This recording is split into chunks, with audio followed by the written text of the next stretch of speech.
And it also speaks about alienation.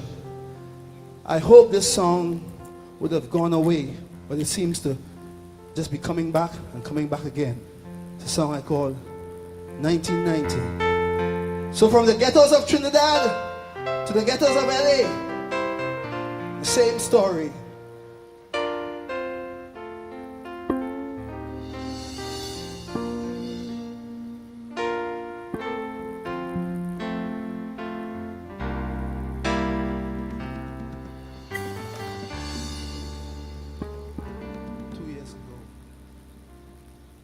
Nuclear warhead, do I see it torn down? And there's an army in retreat. I see the old colonials of Europe now become united. And that word, perestroika, it fills the streets. I see the eagle sitting on the shoulder of the bear. Or maybe it's the other way around. Is this the calm before the hellfire? Or is our tomorrow really heaven bound? But 1990, the blood still flows in Bogota, and from Beirut to Johannesburg, the river don't stop. 1990, third world children still wander in their boats, in their jungles, in their deserts, until they dry. It is strange. The more we change, the more we rearrange. Everything just seems the same as we move into the next century. 1990, please make a liar of me. Oh, oh, oh.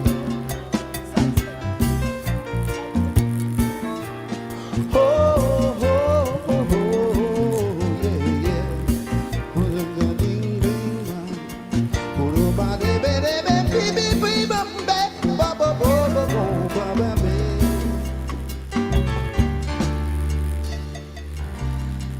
There is a black man on the run through a lonely Beijing street. There he goes, my God, he's running again, this time through Brooklyn, Howard Beach, and there he runs again through the streets of Soweto and Bensonhurst. And I'm saying, Lord, so this story goes. And the ghostly man from the past, they call him Selma, Alabama, he just shrugs and says, deja vu, I suppose. 1990, will our children stand firm, or will they keep a running and a running and a running till the end of time? 1990, will hands of love ever reach out, or will they be there just to strengthen the crime? It is strange. The more we change, the more we rearrange. Everything just seems the same as we move into the next century. 1990, please make a life desire of me. Oh, oh, oh.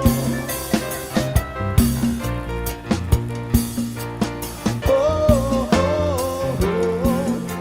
Bam-ba-dee-bee-ding, bam-ba-ding, bam-ba-ding, bam-ba-ding, ba-da-bee-doo-ba-doo. Ooh.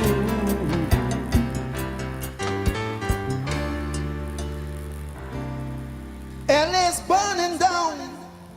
It reminds me of Harlem and what's in the 60s. Same problem, same country, and King is still the name. People shouting power, power to we the people, and equal rights and justice is still the game.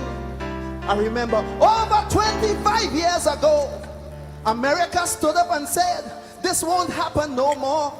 Now you tell me, what have we become? Will the beast always defeat the beauty? Is this land just another house of the rising sun? 1990, will we see a tomorrow where our children will truly be free? 1990, is it joy, is it sorrow, as we move into the 21st century? I'm saying it is strange. The more we change, the more we rearrange, everything stays the same as we move into the next century. 1990, make a believer. Oh,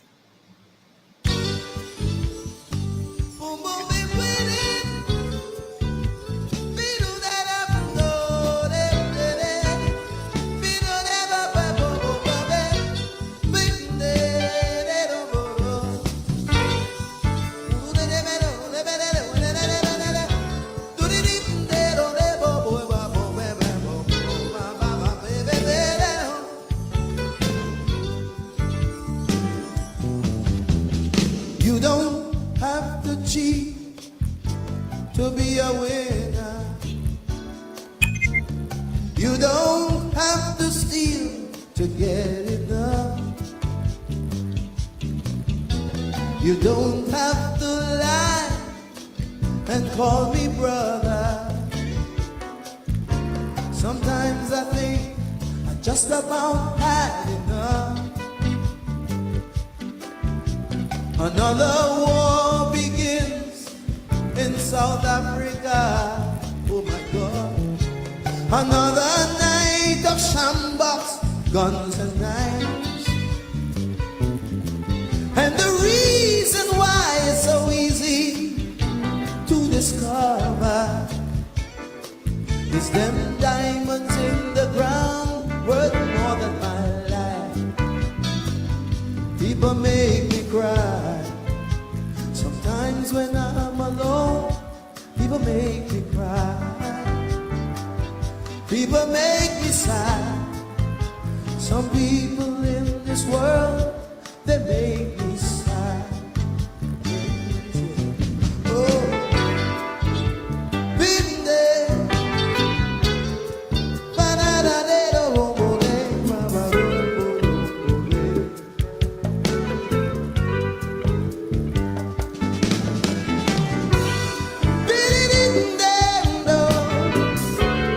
Been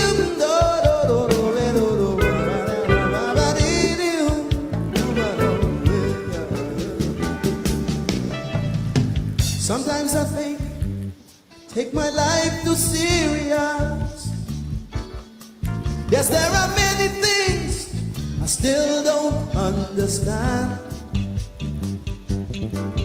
but you can't say for me that I am not curious. And it would make me happy when we all make a stand. Yes, people make me cry sometimes when I'm alone. How I cry. People make me sad. Some people in this world, they make me sad.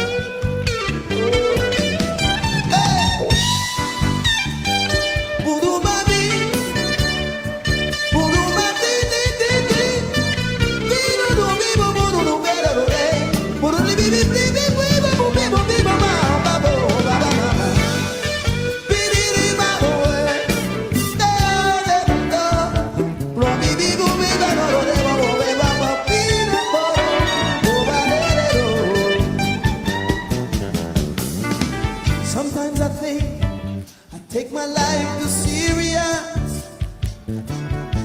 Yes, there are many things I still don't understand, but you can't say for me that I am not curious.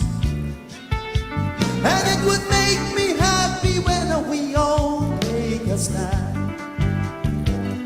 People make me cry sometimes when I'm alone. How I cry. People make me sad. Some people in this world, they make me sad. I'll tell you why. Because you don't have to cheat to be a winner. No, no. You don't have to steal to get enough. You cannot take my life away and still call me brother. Sometimes I think I just about had enough. What? You take my home, you take my pride, you still want to use me. Oh, you're cutting my inside out like a knife. You cannot take it all away and still abuse me. It's them diamonds in the crown worth more than my life. People make me cry sometimes when I'm alone. How I cry. People make me sad. Some people in this world, they make me sad. People make me cry sometimes when I'm alone. How I cry. People make me sad. Some people in this world, it's them diamonds in the crown worth more than my life. People make me cry sometimes when I'm alone. How I cry. People make me sad. Some people in this world, they make me sad. People make me cry sometimes when I'm alone. How I cry. People make me sad. Some people in this world, they make me sad. Oh, I don't need them. Oh, I don't need them. Only them. Oh, I don't need them. Only them.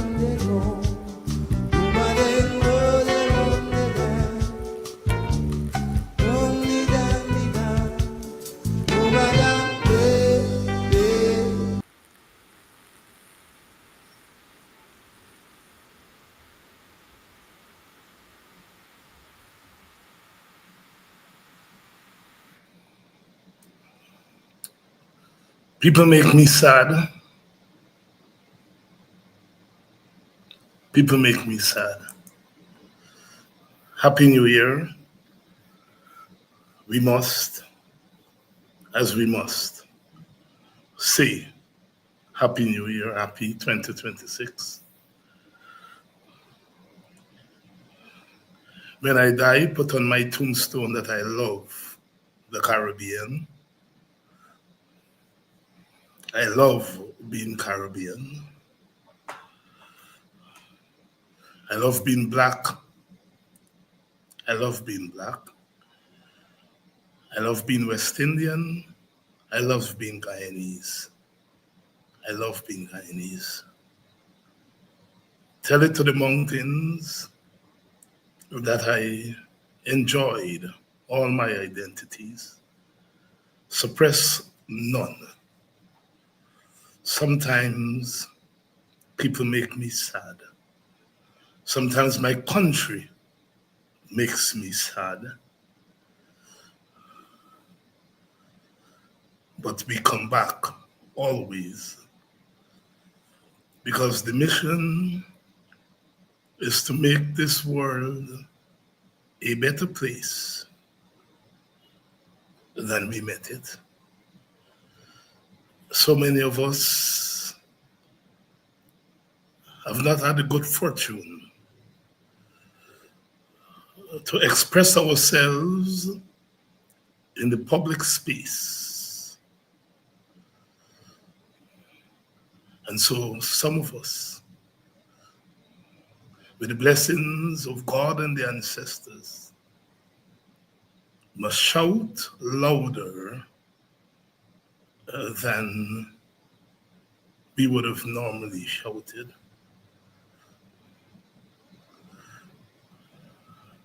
David Michael Rudder, love that brother. The philosopher, poet, the philosopher king of Calypso, started tonight with 1990. 1990. Please make a liar of me. Rudder wrote that Calypso as we entered the 21st century.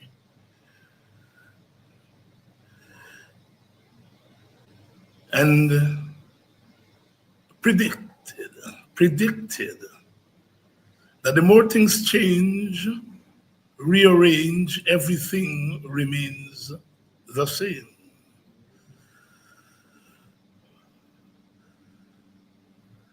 Waxing lyric. Now we know that one thing is inevitable, and that is change itself. And Rudder is arguing that despite the inevitability of change, for some sectors of the world and the society, everything remains the same.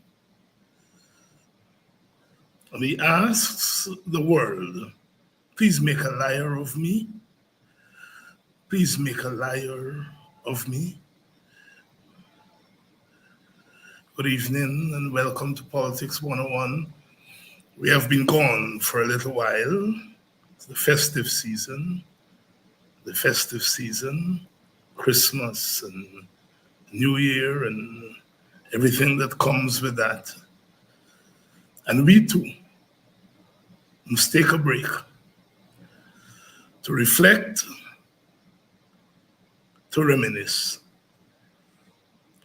and to freshen for the new day and the new dawn of the new year. Many of us are lucky to be alive. So many others have lost their lives in 2025 in warfare. So many have lost their lives because of official neglect. Many have gone home through old age. Thank God some of us are left to tell the story of 2025 and to begin to witness the story of 2026. The more things change, rearrange, everything remains the same. Many of us happen to be Guyanese. I love being Guyanese. There's only one Guyana, not the one Guyana that comics speak about. There is only a single place called Guyana, carved and shaped by the collisions of history.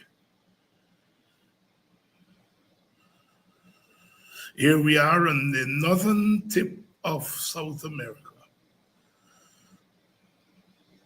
Small in size, small population-wise, but very large in terms of our contribution to the world. A world that was not made for us, a world that was never made for us, a world that we have been forced to traverse,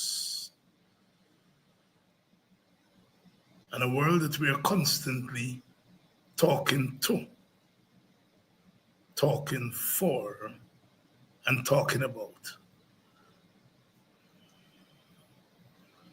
In 1945, at the end of the Second World War, the victors of the war met in a town in New Hampshire called Bretton Woods. And there they sat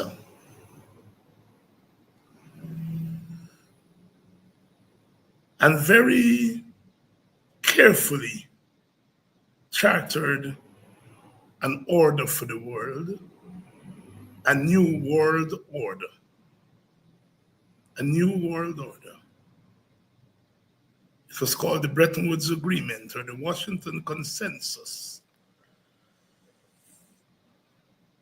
And it determined that Europe and America shall not war among themselves anymore. They shall order the world in which they could shape the world.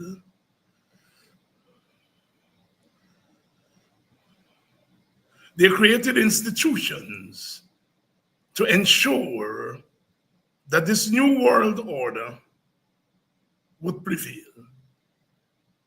A world order that was made by the victors of the Second World War for themselves. The Washington Consensus. A new world order that created new institutions. The League of Nations became the United Nations. The United Nations, a global body of countries around the world, but where the victors of the war, the victors of the Second World War, had the last say, veto powers. They created the IMF, the International Monetary Fund, to control and regulate global finances. They created the World Bank initially to rebuild Europe. Europe was ravaged by war, and they created the World Bank to help to rebuild Europe. They created what would become the World Trade Organization to regulate and control world trade.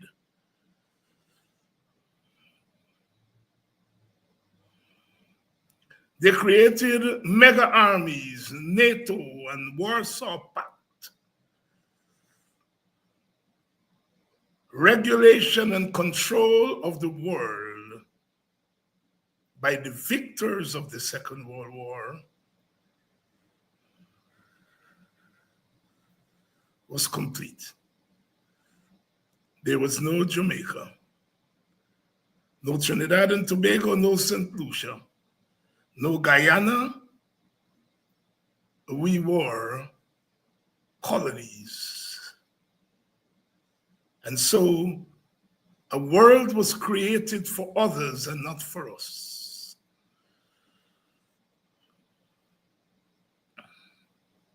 By the struggles of our people,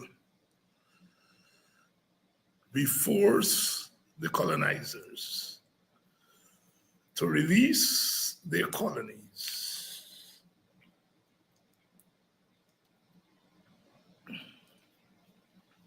Independence came. Unfortunately, we didn't make it to independence as the West Indies Federation, unfortunately. But individually, our Caribbean got its independence. And we came into this world that was created in Bretton Woods, New Hampshire, a hostile world.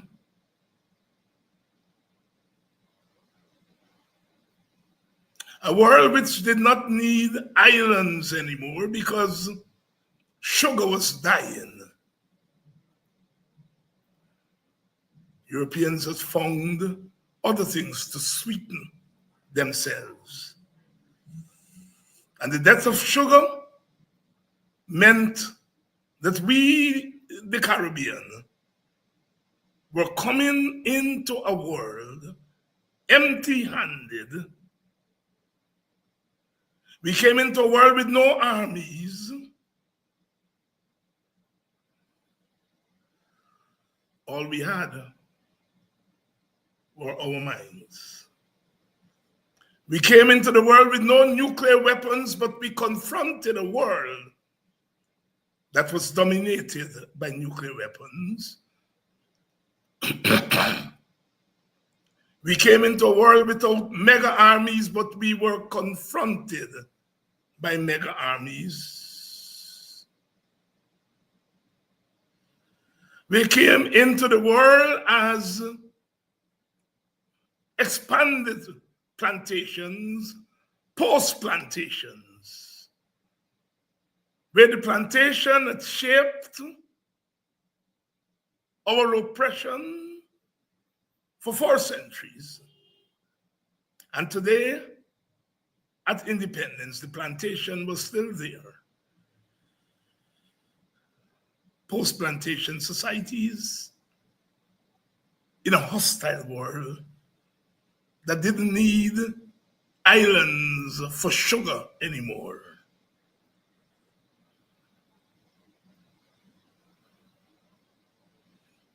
We tried to turn plantations into nations.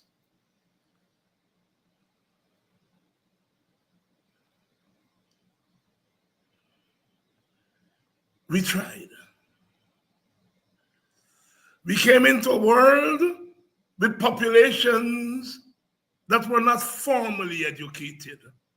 One of the first things we did, not for the first time, was to try to educate our people formally. We did it at emancipation when we built schools and churches and created economies and government. Here we are, here we were, again, having to do the impossible. We sought, some may say wisely, some may say unwisely. We sought to raise our hands and to raise our voices and to proclaim our equal humanity. Brother Bob says we are what we are, And that's the way it's going to be.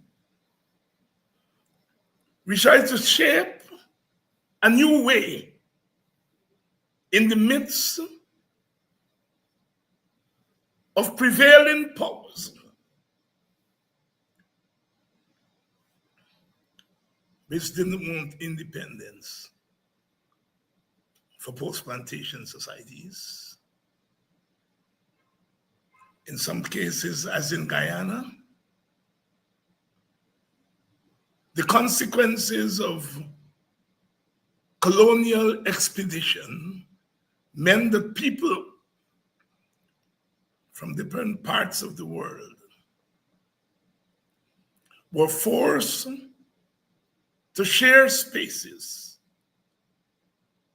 to share a space like Guyana, where only one could govern. We experience ethnic and racial civil war in Guyana. We came into a world that was not made for us. We try to extend the logic of freedom beyond the mere existence. In 1953, the British landed troops in then British Guyana out of fear that British Guyana would be free, enemies of freedom for those who were once enslaved, snuffed out the promise of freedom by landing troops in Georgetown.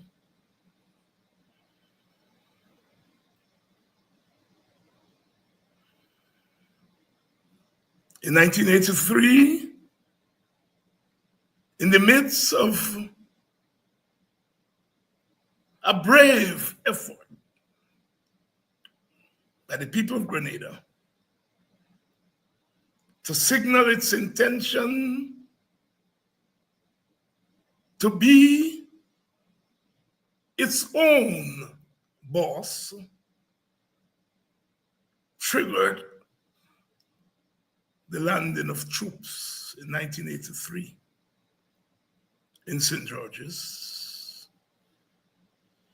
The whiplash of those who never loved freedom for others. When a doyen of the middle class, the old West Indian middle class, the brown man, the mulatto man, Michael Manley, dressed in the garb of Joshua, with a rod of correction, steered Jamaica in a direction where Jamaicans could say, free at last, free at last. He was beaten and bloodied, and eventually threw the towel in. Democratic socialism, no.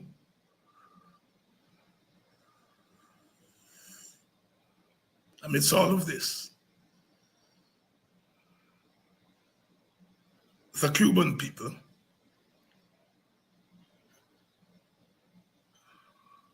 stood firm in trying to build a new way and a new day.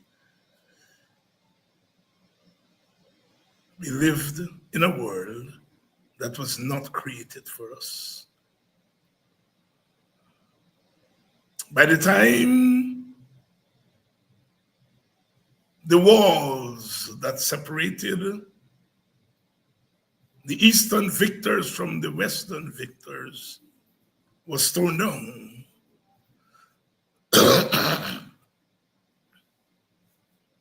It was clear, crystal clear,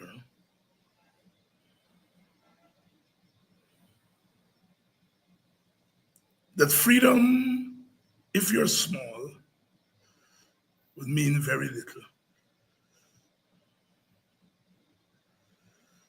For the next 30 years, we said we're into the era of globalization. Rex Nettleford said, globalization is a new designation for an old obscenity. The obscenity of control by the strong.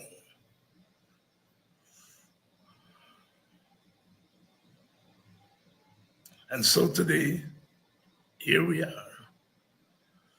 closing the 2025 chapter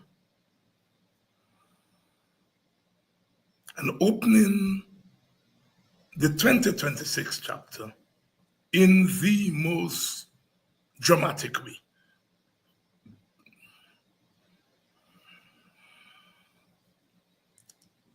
It was not unexpected. We knew it was coming. It was not overt. Sorry, it was not covert. It was quite overt. We knew that this chapter was coming. It was rehearsed.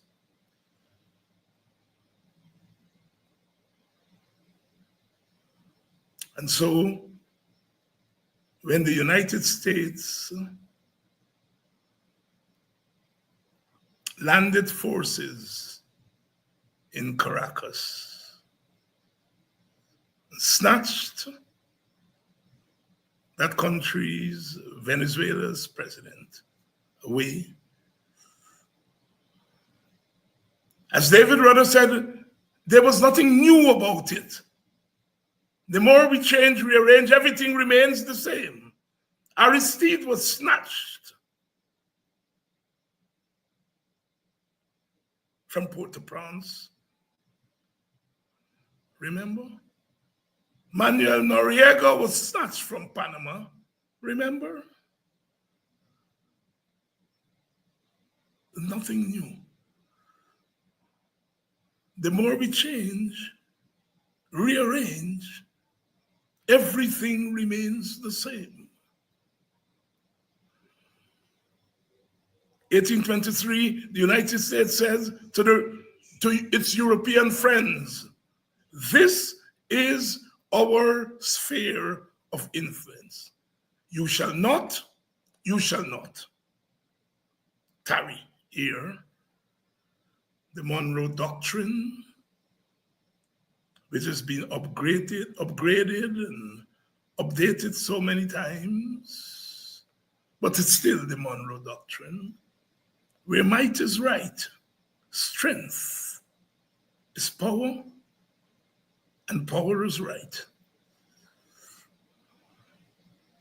Those of us who cut our teeth in politics in the 1970s, the 1960s, and the 1980s, many of us were steeped in the politics of anti-imperialism, the right of countries to exist without interference from other countries, the right of each country to resist the might of empire, the right of each country to independently exist without fear of being stampeded.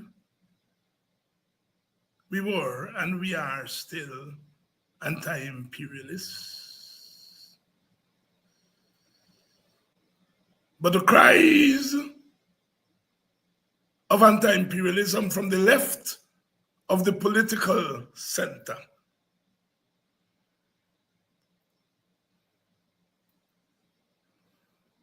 did not stop power from ultimately prevailing Rather ask in that song, must the beast always defeat the beauty? Must the beast always defeat the beauty? And so what happened in Venezuela was not surprising.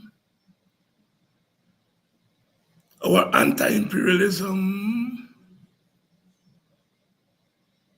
has matured. We have seen it. We have seen it so many times.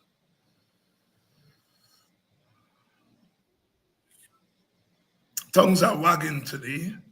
Everyone is commenting on what happened to Maduro and what it means for the Caribbean, what it means for Guyana.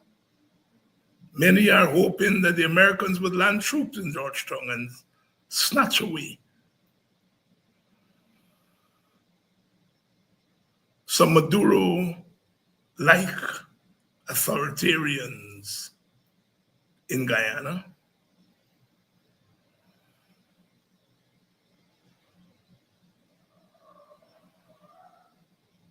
"2026 has welcomed us. Where are we going? How do we explain? When they sat in New Hampshire, they sought to create a world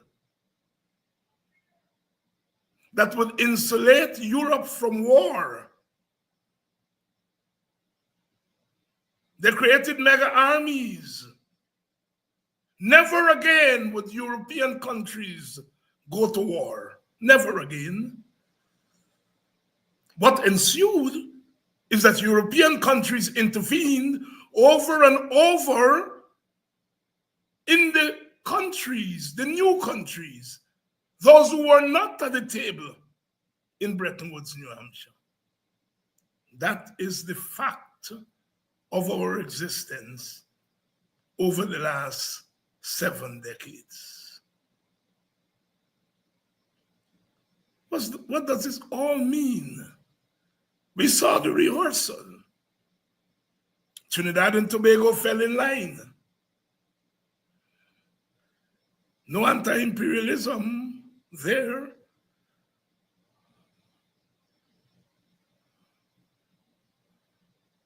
The rest of the Caribbean called for the zone of peace. Small voices calling for a zone of peace in their neighborhood. Is anybody listening? Is anybody listening? Guyana, perhaps the most unfortunate of the lot, nestled next door to Venezuela, a hostile Venezuela making claim to 2/3 of Guyana's territory. Where does Guyana stand in all of this?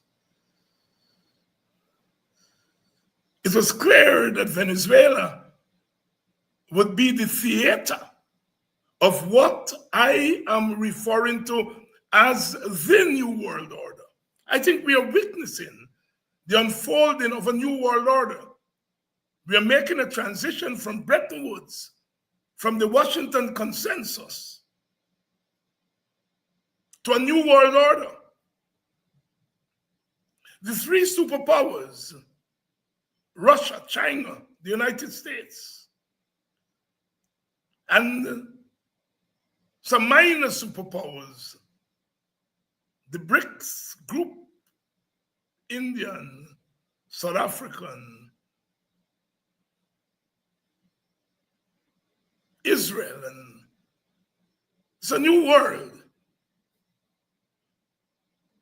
And a new world order is unfolding before our very eyes. When Maduro was snatched by America, Russia did nothing. China did nothing. It's a new world order. It's back to the principles of 1823. This Western Hemisphere is in the United States backyard. And it's chasing China and Russia out. And the way these people make war is they do not go at each other. The Washington Consensus say they must not. Remember the Cold War? America and the Soviet Union never fired a shot at each other. Their proxies fought around the world, but they never fired a shot at each other. And they're never going to fire a shot at each other this time around. But clearly, they are shaping a new order where they will have to coexist even as they compete. Maduro and Venezuela are mere collateral damage. They're props. The Calypsonian Valentino, so life is a stage, and we are the actors. And Venezuela and Maduro are actors, minor actors. Venezuela is the theater. The theater. What is unfolding is bigger than Venezuela and Maduro. I am taking us tonight to a place that we have to go, because trapped in our internal politics of St. Lucia and St. Kitts and Guyana and so forth, we often miss the larger world. Our own Guyana. In 2020, we were told to put aside the results of an election and have a recount, because the results seem flawed. And we recounted. But in the end, the big man said, use the flawed result that prompted the recount, not the result of the recount. Guyana was collateral damage. The troops did not land in Guyana in 2020 and took away Mr. Granger. But the results were the same. The results were the same. Venezuela is mere collateral damage. This is about Venezuela, but it is also about more than Venezuela. And we have to take our politics there in order for us to understand what is happening around us.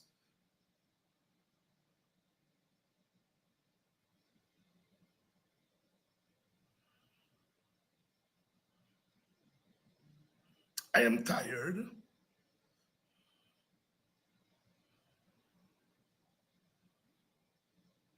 of being only an idealist. Idealism, yes.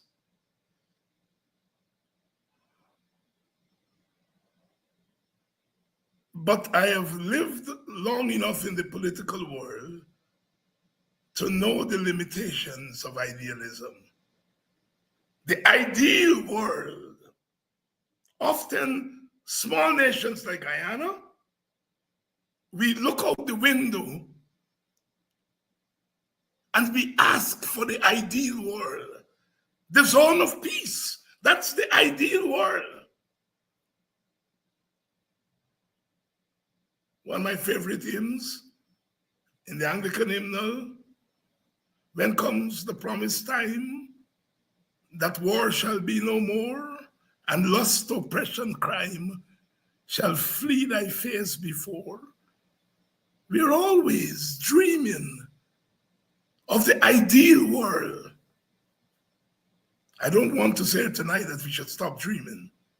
We are idealists and we must continue to be idealists, but we want to understand the limitations of idealism.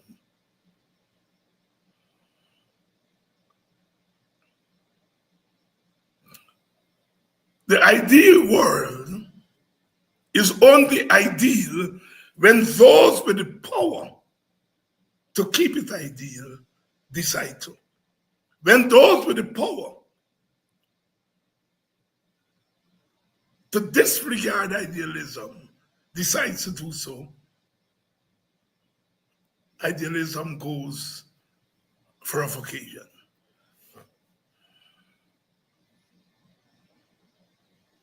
We in the Caribbean, we in Guyana, we do not have the capacity. But let me take that back, because maybe we do have the capacity.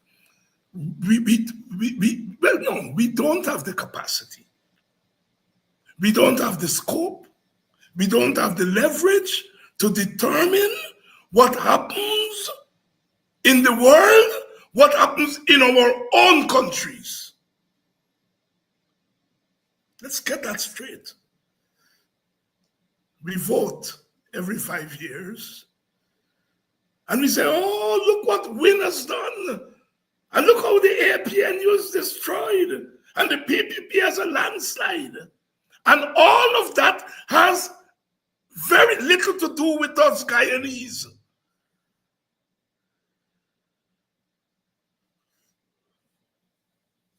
The shaping of a new world order. Remember 2020, I go back. Remember, there were two major political actors in that election. And one actor was sanctioned by Big Brother before the election was over. You know, you fight an election, the elections are over, you say, Maduro, you lose the election, but you declare yourself a winner. So we sanction you, as they did. In Guyana, they didn't wait for the election to be over. They said to one of the actors, you are the loser. And before the elections are declared, we will sanction you.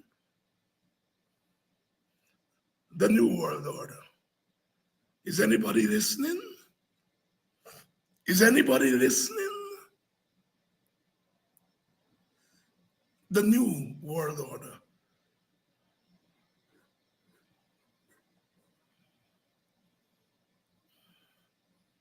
And so what happened in Venezuela a couple of nights ago has to be seen within that large context. You know, there are tools of analysis. Those of us who were lucky enough to go to that thing they call university, we learned about tools of analysis. These are things that you use to analyze a situation. But there are also levels of analysis. You can make an analysis at this level, the national level. And at the national level, you talk about WIN and you talk about PNC and APNU and PPP. But you have to move to another level, because Guyana is part of a larger world. And you have to make an analysis at that level.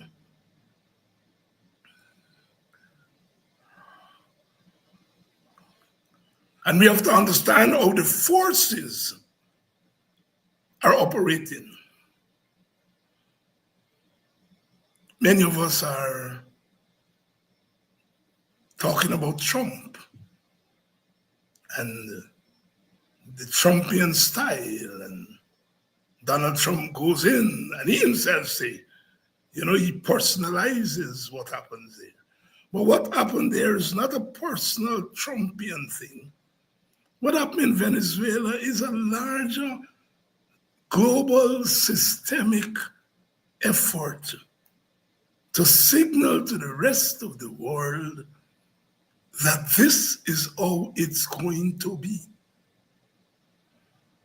The American military was behind Trump.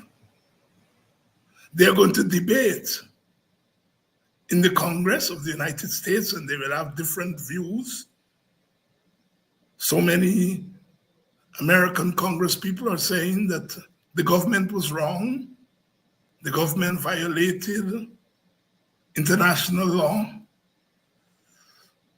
and it should have gone to Congress because the War Powers Act gives Congress the power to declare war. And as Rubio said, this was not a declaration of war. This was a national security operation. You know, the president has always, in the New World Order, declared war, not as war, but as foreign policy. I know this one here, now they're calling it national security. It's the same thing, same war, you know, different words. But when the debate is over, the deed is already done. And it is clear that there is going to be a new way to conduct international relations. Sovereignty, as we know it, will remain. I hear so many people are saying, what does sovereignty mean? Well, if you're from the Caribbean, from Guyana, what's sovereignty? What's sovereignty? We got our independence and we tried to turn plantations into nations, and the global order said there is no place for post-plantation independent economics.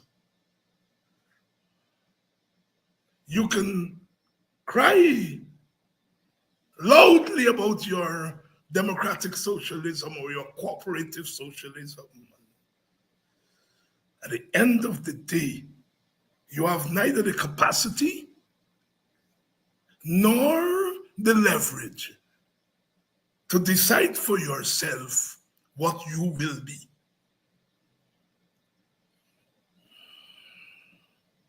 Certainly not in economics and in politics.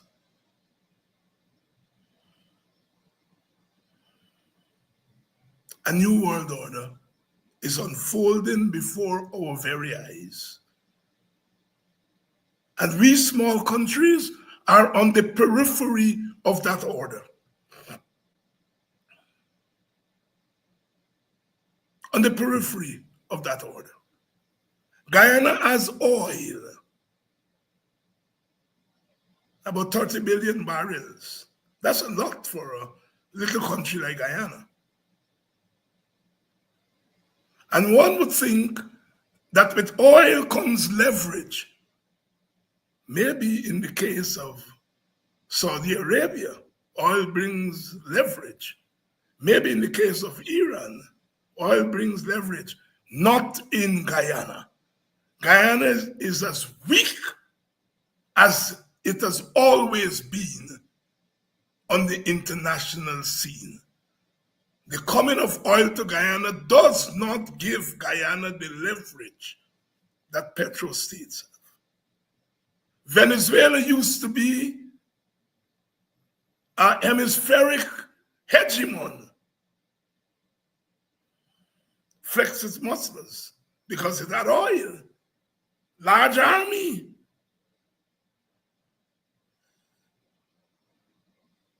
Beat up on Guyana.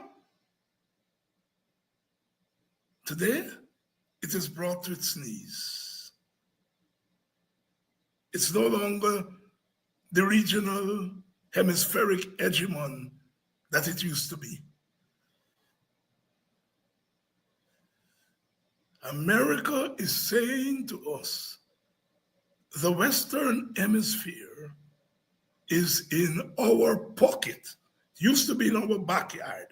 We bring you out of the bed, we put you in our pocket. And we shall determine what happens inside your country and outside your country.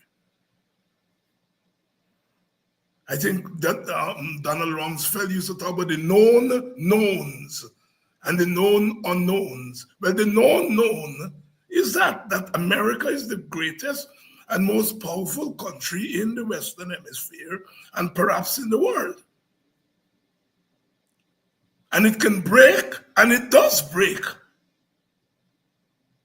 any law it wants to. Nothing is new about that.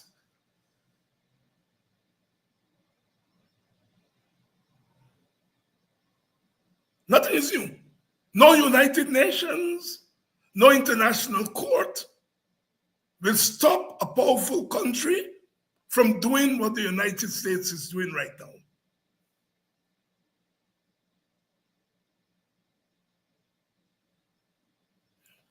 Am I saying this to say, let's throw our hands up and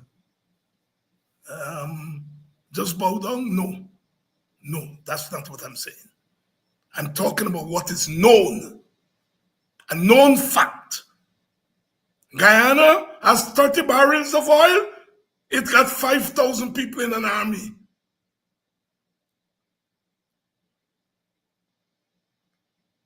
Guyana got 30 billion barrels of oil. 58% of its people are in poverty. Nothing changes. Nothing changes. Guyana has no leverage. Not hemispherically, not regionally.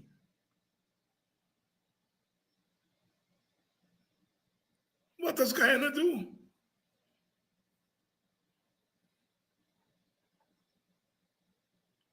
Our government has not taken a stand on what has happened in Venezuela. It put out a statement. I don't know what that statement is. It's an embarrassment. It's an embarrassment. I'm clear in my mind that Guyana and the other countries in the English-speaking Caribbean must take a neutral position on these big global issues. And by neutral, what I mean, we must come down not on neither side. We must not come down on one side or the other. It is our business, but it's also not our business. And it is not our business because we can do nothing to influence it.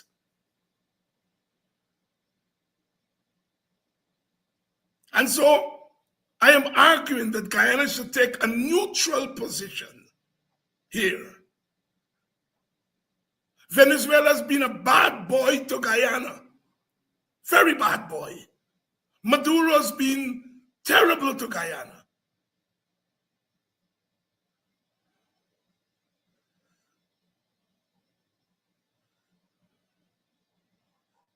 The United States has intervened in Guyana.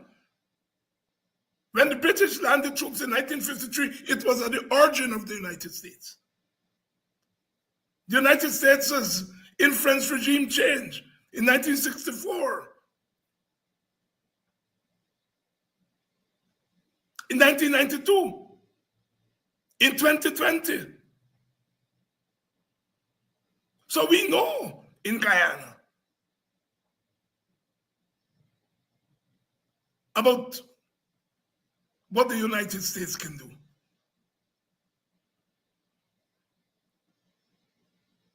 Venezuela is making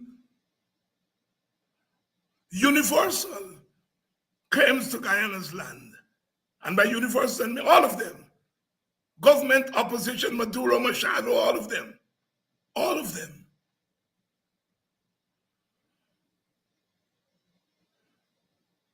If we celebrate regime change from Maduro to Machado, Machado is more hawkish on Guyana's territory than Maduro. Jumping from the frying pan into the fire. Keep our mouth out of that regime change nonsense if we're Guyana. Regime change in Venezuela does not help Guyana. Now, as a small nation, some may argue we do not have interest. Because if you don't have leverage, you don't have influence, then you don't necessarily have interest. The United States got economic interest and is pursuing its economic interest in Venezuela. They're going to control the oil, they say. They make it very clear. Very clear, very clear. They have economic interest there. We do not have economic interest in Venezuela. We do not have political interest in Venezuela. Keep our blasted mouths out of that thing. Our interest in Venezuela has to do with our territory. That is what should guide our stance on Venezuela. They came to our territory. And the spillover of war to Guyana. We are already seeing the confusion in our country with Venezuelans who have fled here and Colombians and Brazilians. Imagine another 100,000, 200,000, 500,000 Venezuelans coming over to our border. That is our interest.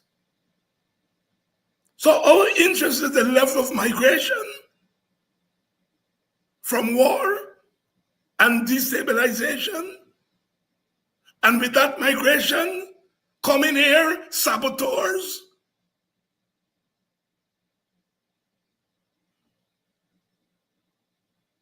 And I said our other interest is the territorial claim to our land.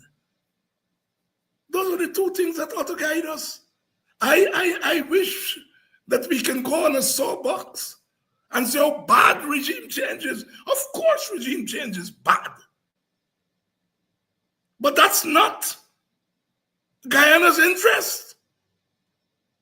Regime change in Venezuela does not affect Guyana positively.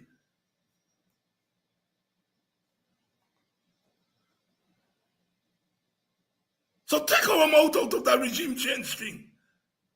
Regime change is bad, meaning by regime change, the power of a big country to go in a small country, take away its leader, and determine who governs tomorrow. That's wrong. That's morally wrong, politically wrong. But I'm saying, as a nation, that's not Guyana's interest. Individuals like my friend Ramotar, Donald, and others who are anti-imperialists, that's their thing. But as the government of our country, we have no business in that debate on regime change.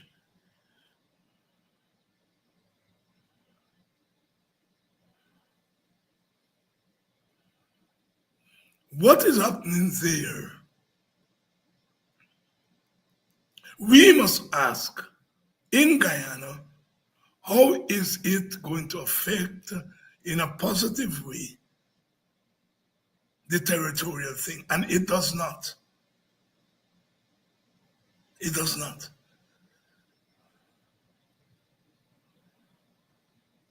But even as we have those interests in what's happening in Venezuela, we don't have the influence to determine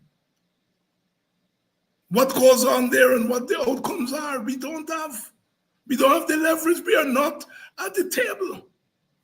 We are not at the table. And that is why I'm arguing that Guyana should take a neutral position. Shouldn't support the Venezuela side or the American side. But neutrality must not mean that we just shut up and allow the wind to blow us anywhere. We must stand for something as a nation. We must talk to America so that it conducts its foreign policy in a way that does not overtly hurt Guyana.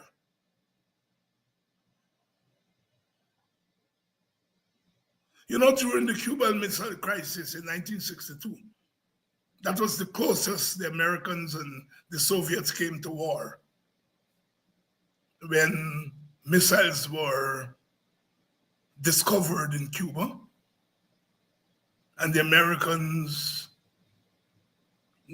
government was urged by the generals to bomb the hell out of Cuba.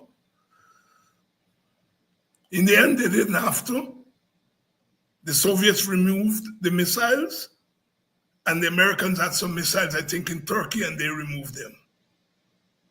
Years later, at a conference, Fidel Castro was asked if he would have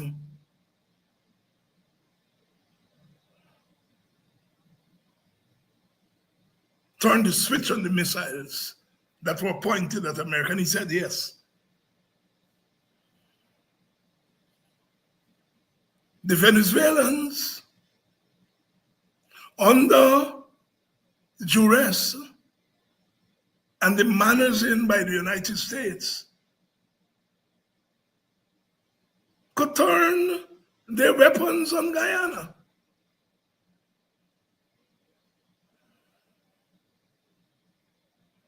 Guyana is not going to be able to defend itself. And so it is not in Guyana's interest to antagonize Venezuela.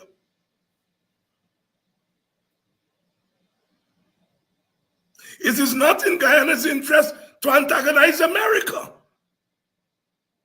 Exxon controls our oil. If America is out of the equation, Venezuela will walk into Guyana tomorrow. America is the hegemon. They don't come to hegemons in this part of the world. The Chinese are here. The Russians are here in parts of Latin America, but not as counter-hegemons. I think what Venezuela has shown is that clearly they have ceded this Western hemisphere to America. So it is not in Guyana's interest to antagonize the United States of America. I am not saying that there should not be condemnation, human rights condemnation. There must be. There should be condemnation for violation of international law, yes. But in terms of our larger stance, our larger posture, we must antagonize neither the Venezuelans nor the Americans. And that's what I mean by taking a neutral position. I read the statement by the president, and if you read the statement carefully, is a statement that at best seemed to be egging on the Americans, not in an overt way. Oh, we praise President Trump for his commitment to democracy and all of that, and buttering up the Americans. And you try to butter up the Americans today, and tomorrow the Venezuelans decide to let loose some bazookas, another thing on us.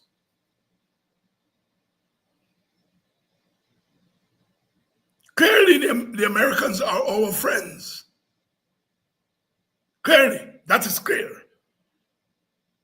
Where we find ourselves as a nation, the Americans have to be have to be our friends. But America is not going to confine its foreign policy to its friendship with Guyana. America's friendship with Guyana is low down on the priorities of American interests. Let's get that very clear.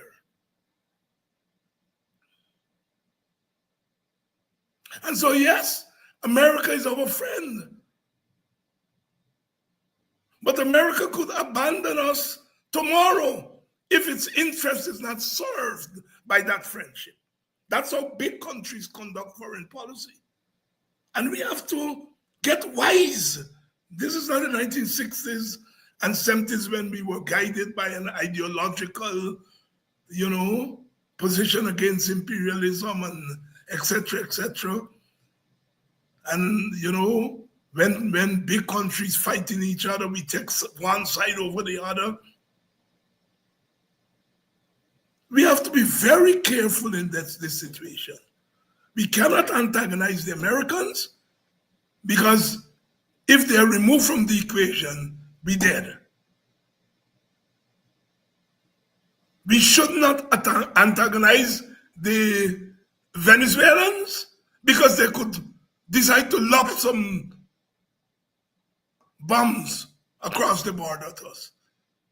They can pack up a set of mercenaries and send them over here as migrants. We are vulnerable. We are vulnerable. And so we must take a neutral position.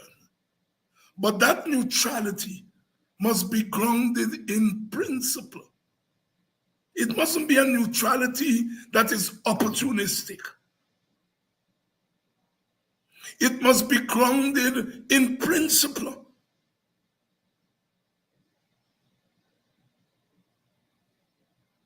In the ideal world, this is what we stand for. We come out of the nigger yard of yesterday, and we cannot stand for nigger yard politics. In the ideal world, but real politics demands that we take a neutral position. We are for human rights, must always be for human rights. But in this conflict, our interest is not guided by human rights. In other words, this government has to lay out a foreign policy direction for Guyana. What is our foreign policy? What is this grounded on? Under Burnham, we had a foreign policy of non-alignment. Clear. Grounded on the fact that small nations have to keep out of big people's story and have to protect their own interests as small nations. Non-alignment. Alignment neither the North nor the South, neither East nor West, sorry. It was a clear policy of non-alignment that informed our foreign policy. Anti-imperialism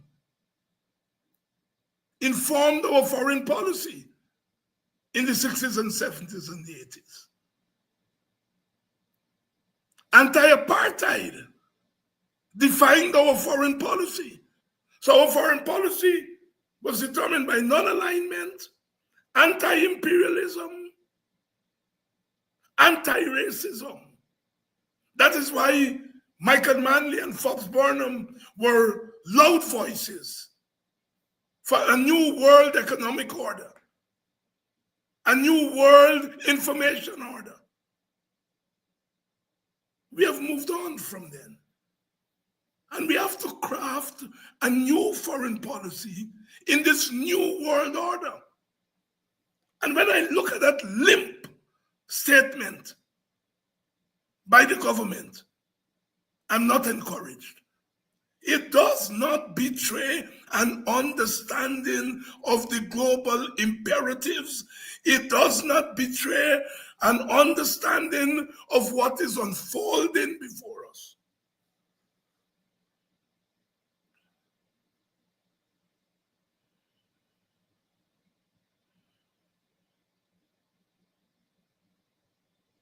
Our neutralism, the neutralism that I am calling on our government to adopt, is a nuanced neutralism, one that is guided by protection of our economic and territorial interests, our proximity geographically to the theater of war. It's a nuanced neutralism.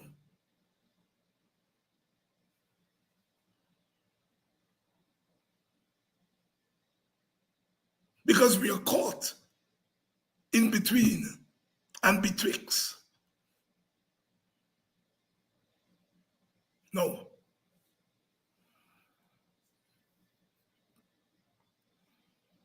In times of war, and Guyana, although it is not directly involved, our geographical proximity, the little oil that we get in 30 barrels of oil, our territorial integrity, when you put all of that together, it's as if we are at war, a cold war. How are we going to survive? At the Second World War, Churchill called in Attlee and they form a war government. Guyana cannot negotiate what is happening. I say what is happening because the capture of Maduro is not the end of the story. And Venezuela is not going to be the only country in this Western Hemisphere that is going to feel the wrath of the United States. This is the beginning of a new order. What is Guyana's stance? I'm arguing for a nuanced neutralism. I'm arguing for a statement of principle, our continued commitment to the zone of peace, our continued commitment to a place for small countries where they can be sheltered from the ravages of the foreign policy of a big country.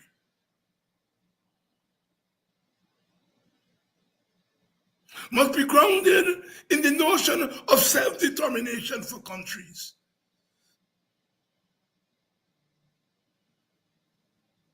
Must be grounded in a synthesis of foreign policy imperative and domestic imperative.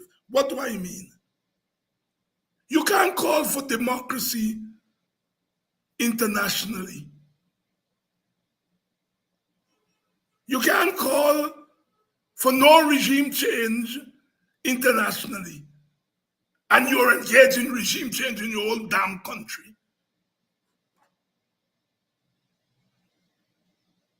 The PPP is the benefactor of regime change. And so, if it says we respect the right of dictators to exist, then that has something to do with what's happening in your own country. It's not my business whether Maduro is a dictator. That's not my business. That's the business of the people in Venezuela. I deal with my dictator here at home. So whether Maduro is removed because he's a dictator, don't bother me. That don't bother me. I'm concerned about my dictators at home. And I would rather remove my dictators at home myself, meaning we Guyanese.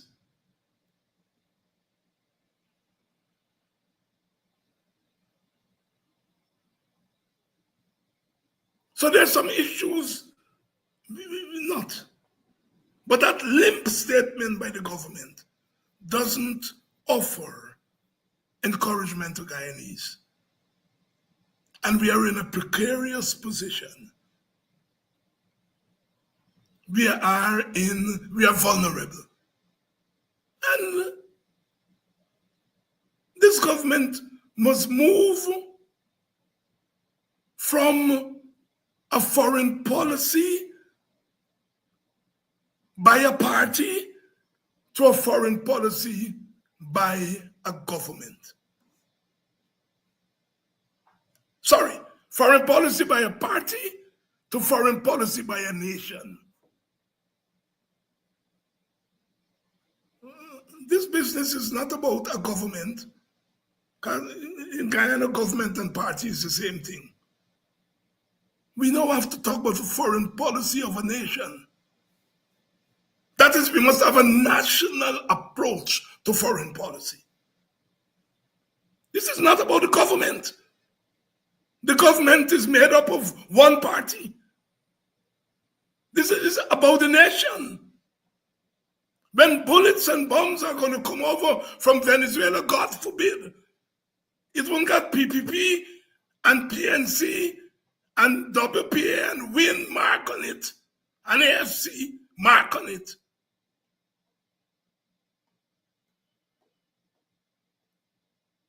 Our government must get off its rear and realize that the nation is threatened. And when the nation is threatened, the nation must respond. If half the nation doesn't trust this government to govern them, are they going to trust the government to defend their interests as a nation? No. We need a national approach. A national approach.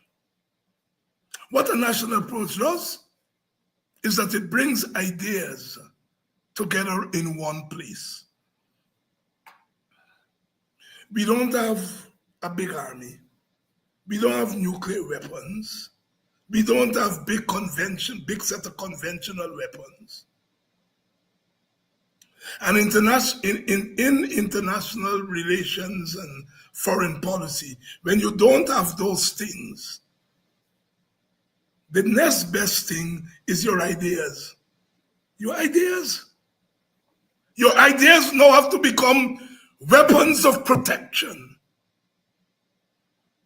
It's your ideas that's going to determine how you navigate this nuanced situation. And we have to navigate it. This is not about whether you like America or not.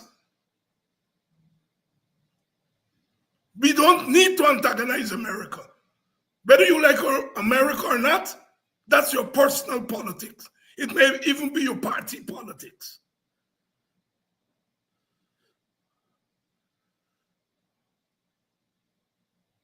But we cannot antagonize the Americans. We cannot antagonize Maduro. It's not whether Maduro is a dictator or not. That's your personal business. That's your party business. If you don't like dictators.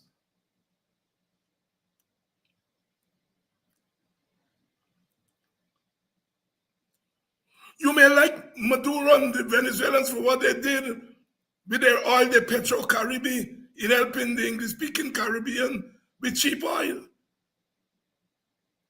But as Guyanese, They didn't help we with cheap and they want me land.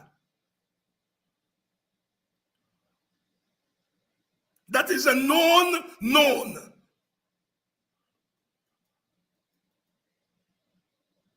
So it's not whether you like Venezuelan government, Maduro, whoever. The fact of the matter is that if we go out of our way to antagonize the Venezuelans in a fit of revenge for what the Americans are doing to them, they could harm us. Delicate situation. And it mustn't be guided by emotions. Emotions is a good thing, eh? The world will not be the world without emotions. So I'm not anti-emotion, but I'm saying emotions alone.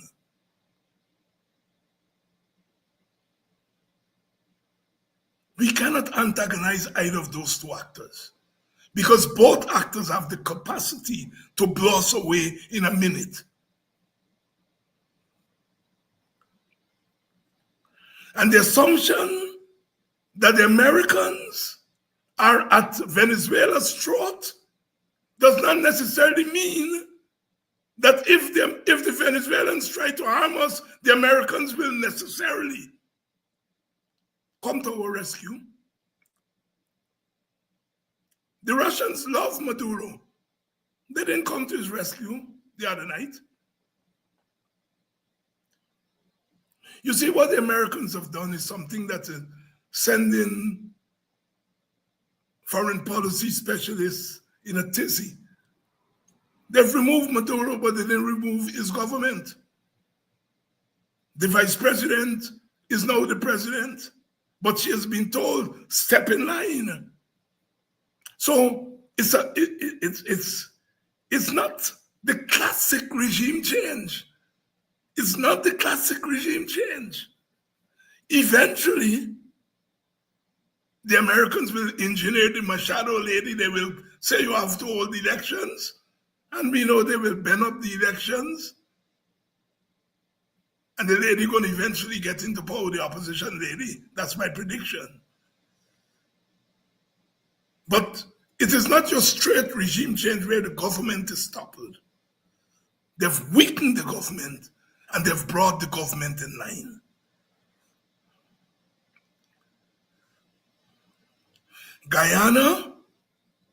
Guyana is in a precarious position, and all its minds and experts on international economics, international politics, international relations must be brought to bear on this issue. And we must carve a foreign policy. We have not had a foreign policy direction since the Burnham foreign policy era. As I said, it was based on non-alignment, anti-imperialism, anti-global racism, and regional integration. The 4 planks of the Burnham foreign policy. And it was a foreign policy that was shared by many newly independent countries. Pursuit of global equitability in economics, in information, in politics. It was a comprehensive foreign policy. Since those days, we have not had a coherent foreign policy direction. Because we could have argued that we were not players, and we still are not players. But we are in the neighborhood. So we may not be a player in what's happening, but we are affected by it, and we must have a policy to it.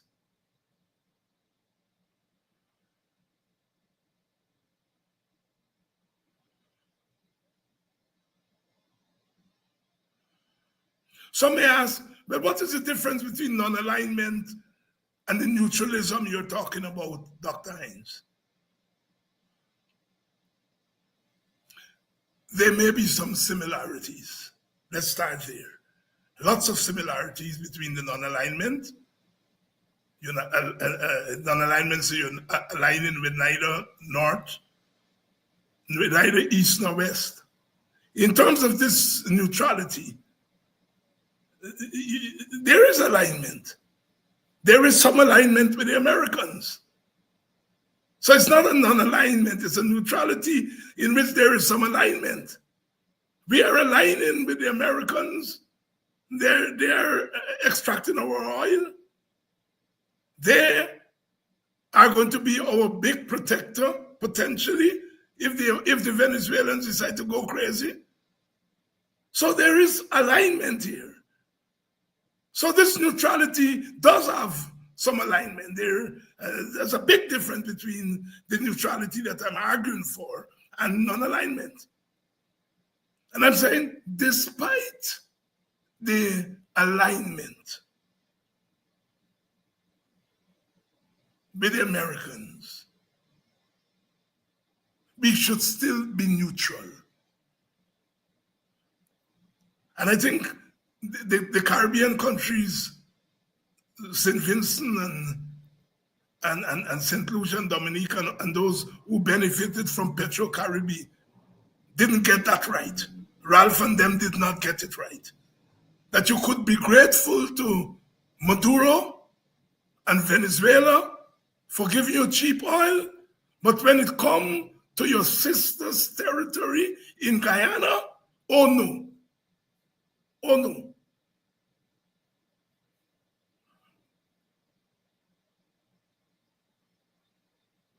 So the neutrality that I'm talking about is a nuanced approach.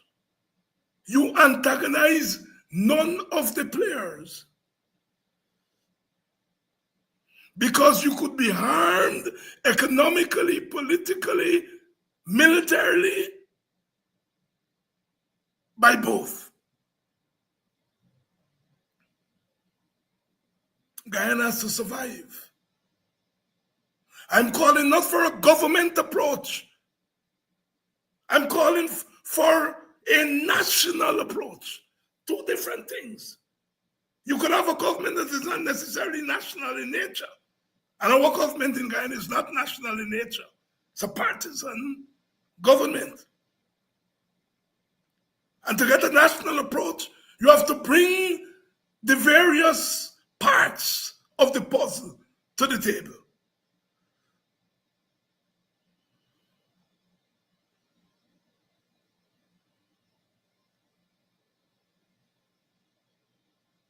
So we must have a national approach, not a government approach. A national approach. Ultimately, if you bring together the opposition parties and the government to carve out a sensible foreign policy, ultimately it is the government of the day that will have to carry out the foreign policy. So it's not taking over the government function, but it's giving leadership to the nation on the matter. We do not know what will happen tomorrow. We do not know what will happen next week. Venezuelans could come pouring over the border. That is an issue in itself that we have to deal with.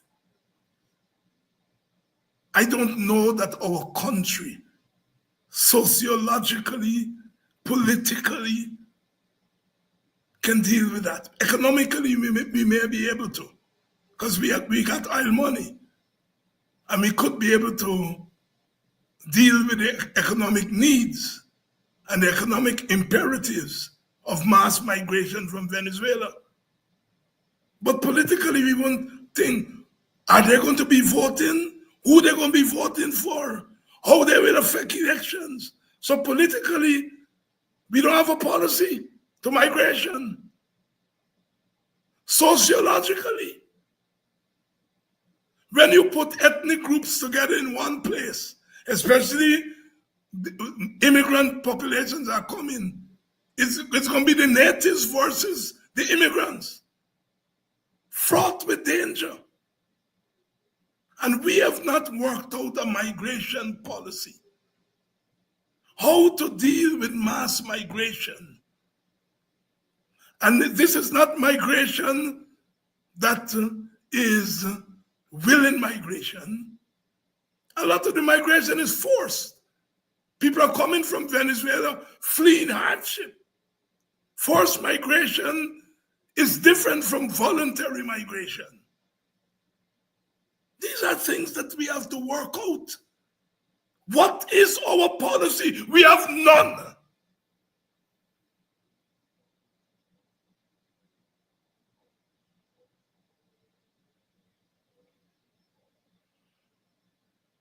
You open the Chronicle today, it's as if Venezuela didn't happen. It didn't happen just next door. And all kind of stupidness in the people. Freddie Kissoon, in his column, dealt with Maduro, but he had to put in Burnham and Castro. Other than that, you open the government newspaper. The newspaper the government runs on behalf of Guyanese people. And no discussion of what happened in Venezuela.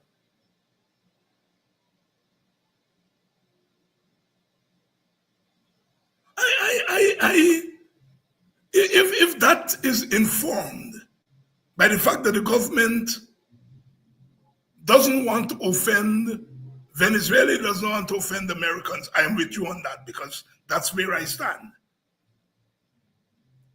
But if it is driven by just self-preservation, meaning the preservation of the government and the party, a part company with you there, you have to say something. You have to give leadership. You have to say something. There are big issues at play. Where do you stand on human rights? Where do you stand on self-determination? Where do you stand on the Monroe Doctrine updated?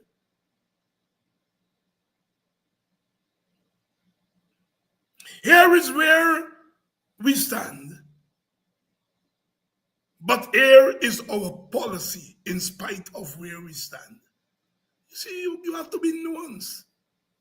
You don't get head just to wake you up.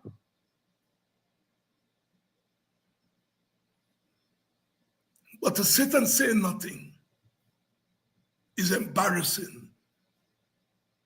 This is not the Guyana of Forbes Burnham, who was a colossal in status international relations. This is not the Guyana of Walter Rodney, who was a colossal in academic and intellectual international relations. This is not the Guyana of Rashley Jackson, one of the early shapers of Guyana's foreign policy and an actor in implementing foreign policy. This is not the Guyana of Ayusi Kwayana, who was the author of Guyana's foreign policy towards Africa. The pioneer. The Burnham government carried out the policy, but it was Guyana who influenced the origins of that policy. This is not the Guyana of Clive Thomas, who's a pioneer in regional integration, foreign policy. We have played important roles in shaping foreign policy and international relations thought and practice, or some may say praxis.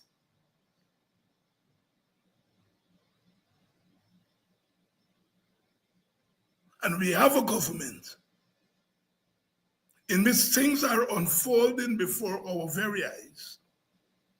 And it is not even encouraging analysis, introspection, of what is going on. Shut its mouth. Neutrality does not mean Muslim. Neutrality does not mean Muslim. Doesn't mean you Muslim yourself. What it means is that your policy is guided by your interest. And the policy that comes out of your interest must not violate the fundamental principles on which you stand. The zone of peace must remain.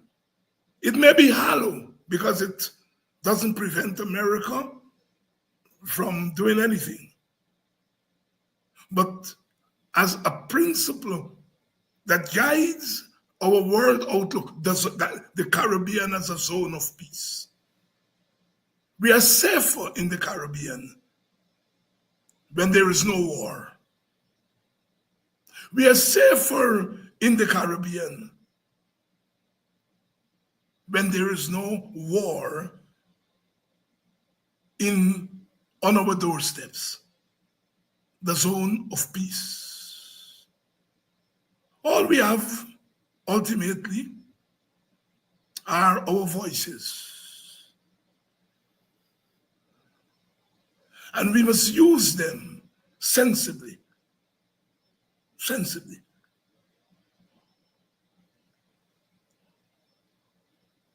So, sisters and brothers, it's been one of those nights tonight. And like I said, this matter is unfolding. And we in Guyana cannot pretend that it doesn't exist. And the government is pretending that we don't have a problem on our hands. We have a problem on our hands. Of course, some people, like I said at the beginning of the show, want the Americans to land some troops and carry away Irfan and Jack Dio and them. Some say they want to land some troops and carry away Azzedine. You know, Guyanese are Guyanese. We find ways and means of making light of some heavy things, but also guided by our own authoritarian government at home. And so we are saying to the Americans, if you really want to get rid of authoritarians and perceived drug dealers and drug pushers, you got them here in Guyana, come for them. That's the West Indian turn in our politics. But at the end of the day, it is much more serious than that. It is much more serious than that. And we have to work it through. I'm going to try to see if I get some of the foreign policy, international relations experts to come on to enrich our discussion. But that's where I stand at the moment. That's where I stand at the moment. We cannot be muzzled, but we should not be shrill in our pronouncements. Somewhere between hollering and saying nothing. We have a nation. You can't tell our interest is to protect the nation. With your mouth, just to protect the nation, you must give the nation hope. You must give the nation a sense that you know what's going on. You're on top of things. Yes, we don't have to stop our country and everything else that's happening in our country because the Americans snatch Maduro. We don't have to. But we cannot ignore it as a trivial thing or that it doesn't exist. In case you're joining us late, Happy New Year. 2026 has started gingerly from a political standpoint. And we shall see. We shall see. I'll see you all tomorrow night, when I'm sure we will continue this discussion. I hope that we have offered some clarity. I hope that we have offered a new perspective to the discussion that's happening around us. And I hope that our government will act mature. It has an opportunity. Nobody wants to usurp their power. But we're saying, when you're faced with the kind of situation that we are faced with, and our vulnerability, you have to reach for something beyond your narrow confines.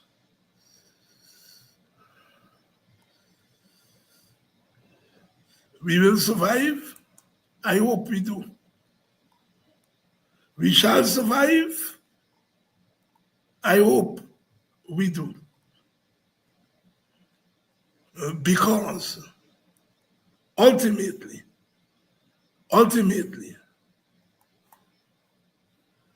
the big powers are going to survive, because that's what they are working out.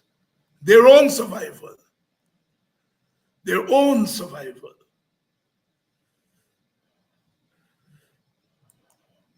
And we, the people, are depending on our government to lead the way, because they are the government.